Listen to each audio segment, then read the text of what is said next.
All hail the savior of sedans. In a world of crossovers, mall cruiser SUVs, red pill Jeeps, and brutalist hyper-modern Teslas, and men's rights trucks, here is a sedan built with classical intention. What do I mean by that? Okay, let's go back in time a little.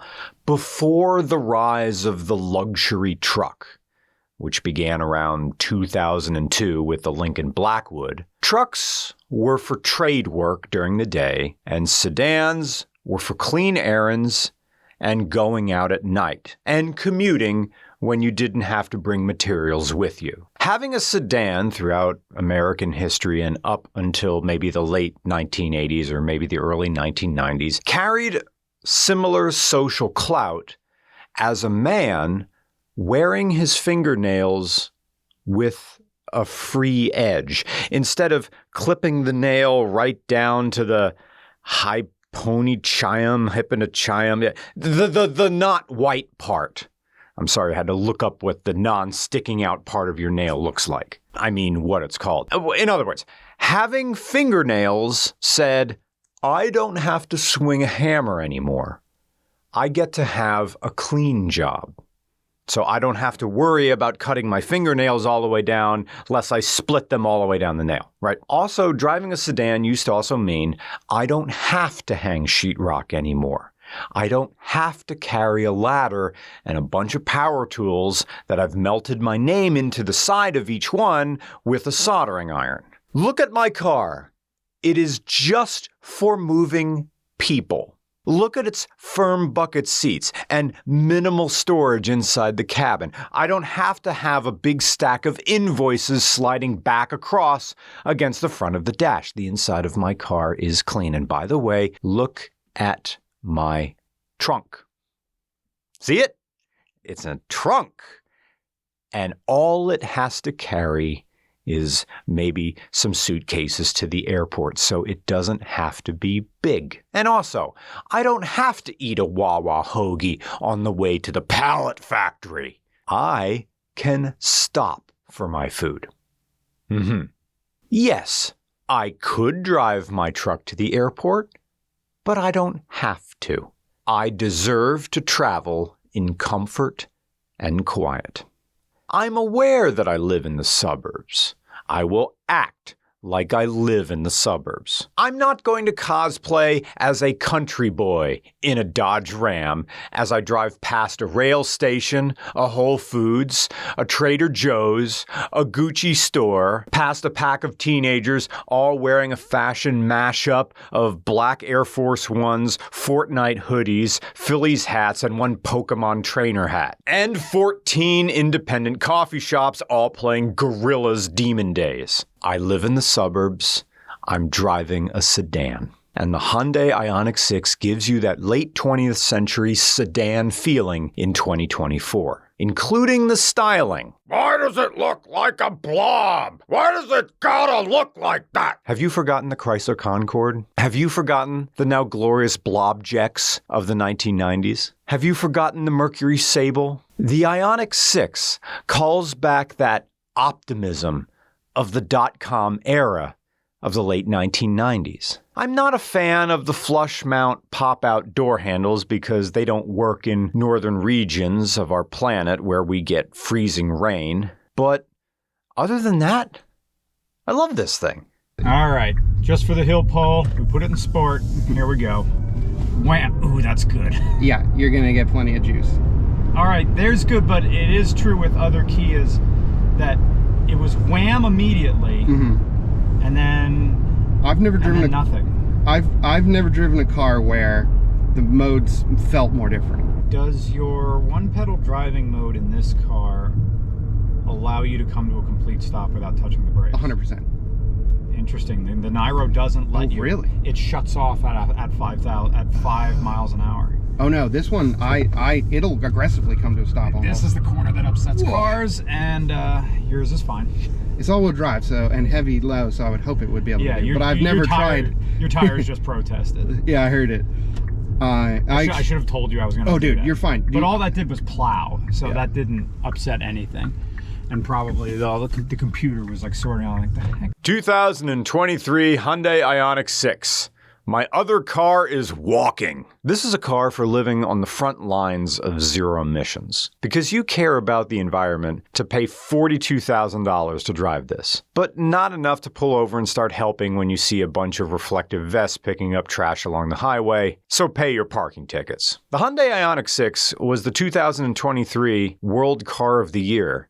It beat the BMW X1 and the Kia Niro. And besides arguably being a better car than those options, it's also more optimistic than something like the Toyota BZ4X. It's not a, here's an EV, now shut up. The Ioniq 6 has care pouring out of it. A lot of times EVs seem kind of cynical, like they only exist for people who want to relive the thrill of pretending to care about the whales just to impress some girl they like. But the Ioniq 6 is one of those rare EVs that's actually as good as everybody keeps saying it is. Because Hyundai actually cared enough to make it that way. They went balls deep into the cavernous pink walls of progress, this is something I've said before. Hyundai seems to have two teams. The B team that makes all the ICE cars, and then the varsity A team that makes the EVs. Even with the Niro that comes both as EV and as ICE, I've sat in both of them. The EV one feels better made,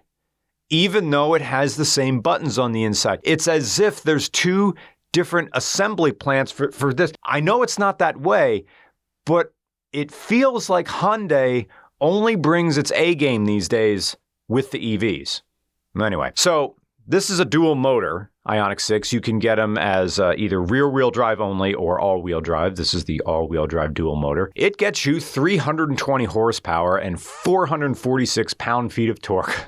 That's plenty, dude. It's plenty. But you also get handling characteristics that feel almost European in its handling. So it's very, very precise, but also smooth. It's also more aerodynamic than you'd probably expect for a sedan, whose gross weight is 5,566 pounds. Dude, this thing is almost 6,000 pounds, which means it almost, but it doesn't, it almost qualifies for that tax write-off where you can write off the entire car as a business expense. You know, if they just sold this thing with like just a bunch of lead weights in the back, you're like, hey, guess what? Wink, you can, but you know, that's the thing that really sucks. It's a fantastic car, but it's not quite heavy enough to write off all in one big chunk as a commercial vehicle. Oh well. But it moves like a tiny sports car from a nation with even tinier un-American dinner portions. This is because these front scoops vent air around the wheels to make a barrier of air that helps prevent turbulence and reduce drag, keeping things smooth and untroubled. You could also probably handwrite a novel in the back seat without it looking like a ransom note from a kidnapper who drank too much coffee. As a driving experience, it's also more versatile than the electric SUVs that most people would rather buy. On one hand,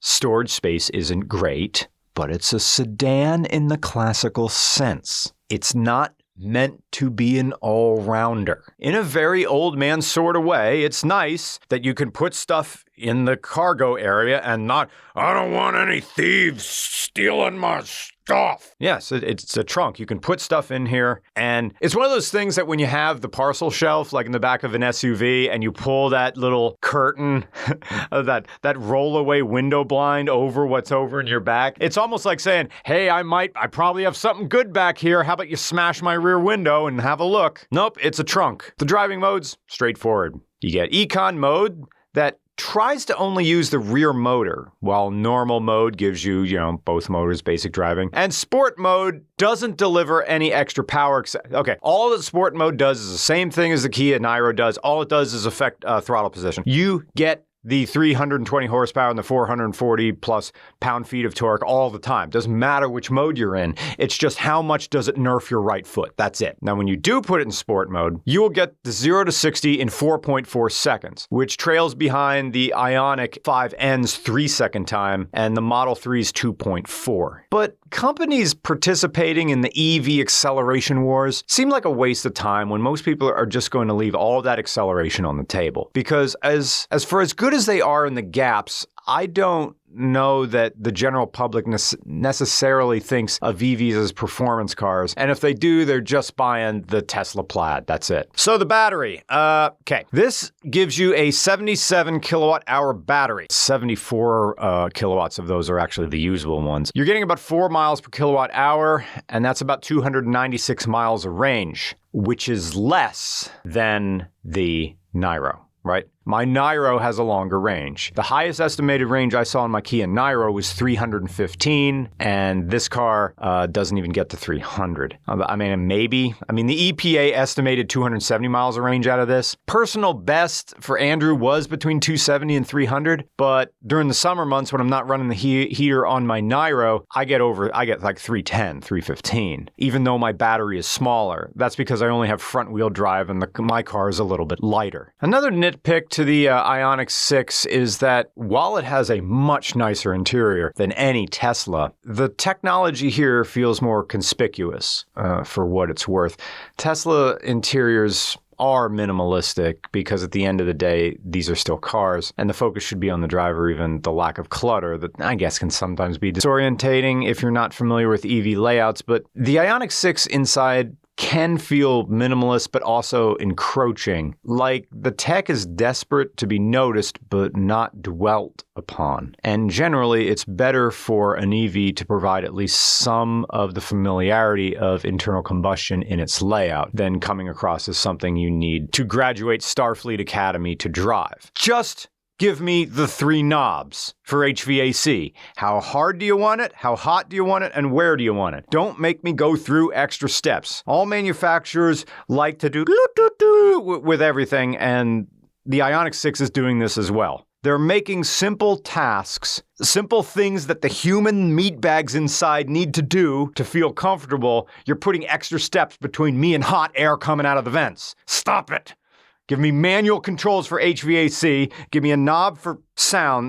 And I'm going to go yell at a cloud now, I guess. But on the positive side, the rear seat belts have this little arcade-style coin slot that you put the belt into so they don't flop around when the window is down. That's a nice thing. If you want to do 4 down 75 air conditioning, but you don't want the seat belts in the back to be you can clip them in here and they stay put. While the Ioniq 6 has reportedly seen a 20% increase in sales over the past year when this thing, that would have been 2023, it's not doing as well as it probably could be doing in much the same way every EV in late 2024 seems to be hitting a wall as demand goes up for hybrids, with people wanting to straddle the mechanical bull at the center of the Venn diagram between the long-term savings of an EV, I mean, it's tough to get those long-term savings, and the entry-level affordability of internal combustion. Also, this isn't a crossover. It's not an SUV, it's not a truck. So it might as well give you AIDS the minute you sit in it as far as the market is concerned. The MSRP of the Ioniq 6 starts about $42,715, and according to Car and Driver, who gave this a 10 out of 10, the all-wheel drive version, the dual motor, is an extra $3,500. So the dual motor starts at $51,200. And that's brand new. And at the time we filmed this, Andrew's odometer was about 10,873 miles. So while it's not like it just came off the line, it is a younger car and it feels like it. It is so nice to drive though. It is punchy when you need it to be and quiet when you want it to be. Even though this is almost 6,000 pounds, it still feels nimble. It gives me that Chrysler Concorde feeling. It gives me that cab-forward Chrysler feeling that I remember from the 90s. It has the safety and familiarity of an early 2000s Toyota Camry. Do you remember the BMW E28? You get inside and everything is just, it really felt like they were thinking of you. I am going to enjoy my time here. You get that in this. And even the brakes aren't ferocious. I mean, you step on them, they're gonna cinch up the seatbelt and pull you in, but you don't get that like that Volkswagen AG, like some of these cars. It's like you hit a wall every time you breathe on the brake pedal. This is just a normal, we're slowing down. It's fantastic. I don't know what kind of future EVs are going to have, whether they're accepted at a bigger level or just sort of tolerated, because it seems like the changeover from internal combustion is inevitable. On a long enough timeline, we are going to run out of oil. That gas-powered options will be fewer and farther between. And as we, as a species, begin running out of oil, petroleum is going to be more valuable to make plastics and polymers than it will be as a propulsion product. Right? Now, granted, as you distill crude oil, you do get your gasoline, your higher octane stuff on top, and you do get the sludge and stuff at the bottom, right? They use for tar and road making and everything else. We can use every drop of crude oil. However, we are going to run out. It's just the direction we're headed. So cars that feel familiar will hold a more privileged position in the marketplace over time, even if they're not in the most desirable or marketable body style. Either way, this seems to be the only way sedans can even exist anymore at a competitive level. So if we're going to end up with an electrified future anyway, it benefits everyone for the cars to be good. In rare cases, they can even be exceptional. And the Ioniq 6 suggests an automaker who cares enough about the unease that full electrification presents, and they're trying to make something so good you don't even think about how different it is anymore. The Ioniq 6 represents an optimistic future and not a brutal one. In the same way that Frutiger Aero and the Blob style of the late 1990s embraced a friendly and gentle high-tech future, as opposed to Teslas and the BZ4X represent a brutalist and oligarchical future. You are at the bottom and there's nothing you can do. The Ioniq 6 says, no, it's going to be nice for everybody. The standard of living is going to go up. It can only go up from here. Experience every part of this car and feel hopeful for yourself and your family and everybody else. The Ioniq 6 is like that Fleetwood Mac song. The only one that's not about divorce. You know what I'm talking about. So the Ioniq 6, you just experience happiness. There's value in that. There always has been. There always will be. That's why ice cream exists. Have a good week.